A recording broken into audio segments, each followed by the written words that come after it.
You're watching Let the Quran Speak. Now we discuss the Prophet Muhammad's marriages. The Prophet Muhammad has been criticized by modern commentators for his polygamous marriages. Was he a womanizer, a lustful and passionate man? What were his reasons for marrying so many women? Here with me is Brother Shabir Ali. Brother Shabir Ali, what are your thoughts on why the Prophet Muhammad married so many different women in his lifetime? Yes, before I answer that directly, I want to pick up on something you said. I mean, you said that modern commentators criticize him. From my humble research into this question, it seems that it's not probably correct to say that modern commentators in general criticize him. It seems that the criticism usually comes in this respect from those who perhaps are familiar with the monastic tradition, and they may feel that even having one wife is too much for a righteous man, much less having multiple wives, as the Prophet Muhammad, peace be upon him, did. So if they think that monasticism is the ideal and being celibate is the ideal, then seeing the Prophet Muhammad, peace be upon him, with many wives, they think, well, this guy must be, he couldn't be religious. And I guess in modern times also we think of monogamous marriages as the ideal, right? So anything that deviates from that raises questions. At the same time, in our modern situation, we are well aware that there have been many different cultures. Many cultures still remain, and we interpret cultures in the light of circumstances that prevailed at various times. And when we look at the greatness of an individual, we measure the greatness of that individual based on the circumstances in which the individual lived. So do you think that it's inappropriate to judge the Prophet Muhammad then on his marriages, given the context in which he lived, in which polygamous marriages were very common? Well, before I answer that from my own perspective, I just wanted to clarify that modern commentators will tend to say that his marriages were largely for political and social reasons. To begin with, he lived in an environment in which it was quite normal to marry multiple women, and we know even from the sacred scriptures before him that many of the heroes and great prophets actually had multiple wives. We know, for example, that Abraham married Sarah, and at the same time he had Hajar, who was given to him by Sarah to be his concubine. And from her, Abraham had the son Ishmael. And later on, Abraham married Keturah. That does not detract from the greatness of Abraham, the fact that he had multiple wives, that he had a wife and a concubine. In the Islamic tradition, Hajar is actually viewed as a wife. We know that David had many wives. He's regarded in the Bible as a great king, and in the Islamic tradition as a great prophet. Sulaiman in the Islamic tradition is said to have had 700 wives and 300 concubines, according to the Book of Kings. And also in the Islamic tradition, it is known that he had multiple wives. But again, Muslims regard him as a great prophet. So the Prophet Muhammad, peace be upon him, living within that history, it is not surprising that he would have had many wives, especially since he was a leader, and this is where a political and social aspect comes in. John Esposito, for example, in his book Islam: The Straight Path, and Karen Armstrong in her book on the life of the Prophet Muhammad, have both stated plainly that Muhammad's marriages were largely for political and social reasons. What are you mentioned political and social, what does that mean? Well, let's think of the political for first. Up until the Middle Ages, it was quite common for alliances between states to be cemented by an intermarriage. A prince of one kingdom marries the princess from another kingdom, and these kingdoms are brought together. And it becomes enlarged and more powerful. Exactly. And of course, this breaks down barriers and reduces the possibility of war between these kingdoms. And now, when the Islamic faith started out as a blossoming tradition and with a new nascent group of people here, this was seen to be like a tribe competing with all of the other tribes in the area. Muslims become now the target of many others who wanted to decimate this population and wipe out this newfound faith. They saw it as a threat to their own continuity continuing traditions inherited from their forefathers. Now, a clever thing to do was to build alliances with all of these various warring tribes. And the Prophet Muhammad, peace be upon him, did that. He entered into treaties and alliances to establish peace. But a greater level of that alliance, which was put on paper, was to build family relations.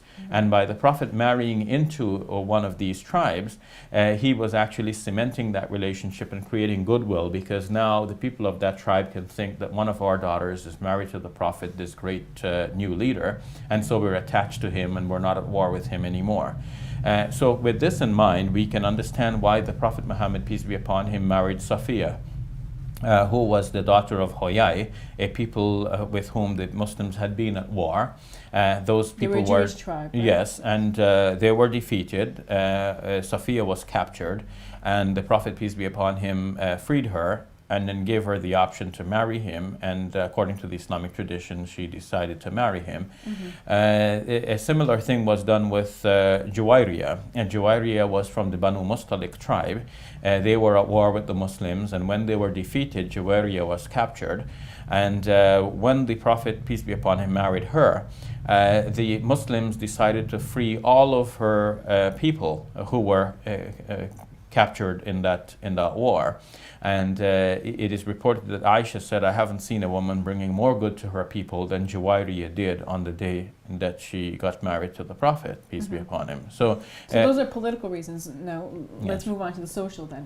What were the social reasons for the Prophet Muhammad marrying some of the women that he married? Yes.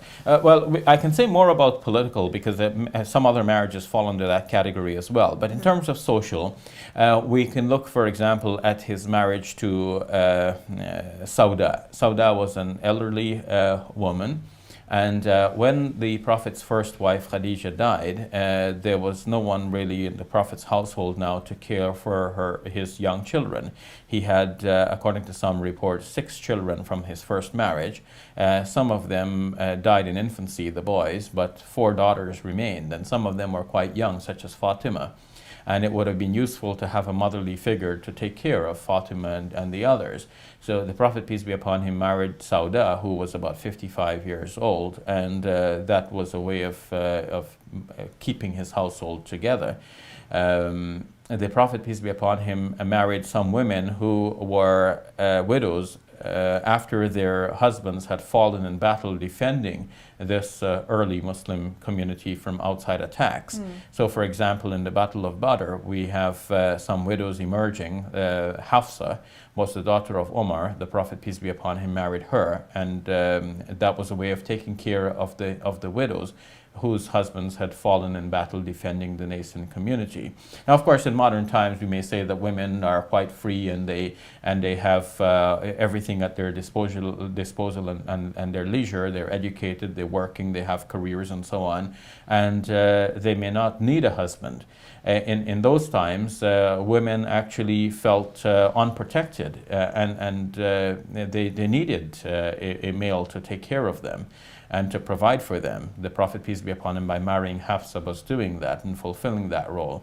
In a similar way, we have another woman who was known as al-Masakin. She was known as the mother of the poor people, because she was so charitable to them. The Prophet, peace be upon him, married her after her husband had fallen in the Battle of Badr as well. Her name was actually Salama. So are there any marriages that the Prophet had that don't fit the mold of trying to fulfill political and social purposes?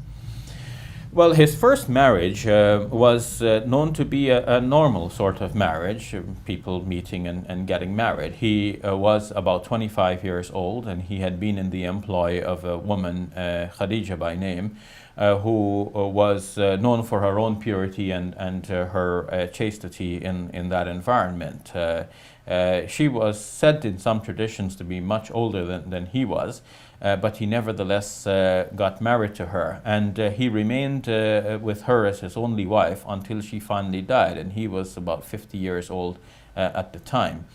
which means that though she was much older than he was, nevertheless, this was his only wife, and he was quite satisfied with her. It's only after her death that he began to marry more wives, and that was when he was in a position as a leader of the community, and his marriages would have served these noble social and political purposes that I've mentioned. Mm-hmm. Now, what was his marriages like, or his family life? How did he treat the women in his life? He had many, so how did he treat them? Well, traditions about this abound, and some try to praise his virility by saying, for example, that he went around to all of his wives in a single night and so on. So not all of the traditions are authentic, because they were written long after the Prophet Muhammad, peace be upon him, died, and people imagined him in various ways. But we have traditions which also show that there were sometimes disputes among the wives and jealousies among them. And this must have caused some consternation for the Prophet Muhammad himself. Some references is given in the Quran to the fact that the Prophet, peace be upon him, was faced with a situation where he had to say to his wives, look, if you're not happy, then let me know, and I will try to arrange for you the best of provision, and we'll have, a goodly parting. Mm-hmm. And but did if he treat his wives with respect and dignity? Yes, and this is the other side of it, is that the Prophet Muhammad, peace be upon him, was actually a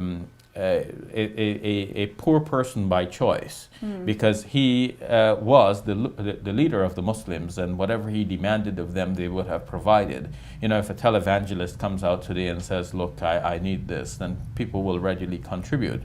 The Prophet Muhammad, peace be upon him, had this, more than this, influence over his followers, but he didn't demand their goods of them. The continuing message in the Quran is that the Prophet is not going to ask them for any reward or any kind of material things.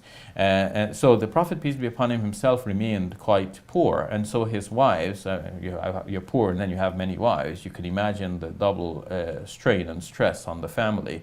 But nevertheless, the Prophet, peace be upon him, though being unable to provide many of the material things that we would want to provide for our wives, nevertheless treated them with great respect and honor. And he spoke to them kindly. He never beat any of his wives, according to the traditions. And this is interesting, because the traditions were collected later on by people who were interested to show that it is okay to beat wives, though to a limited extent.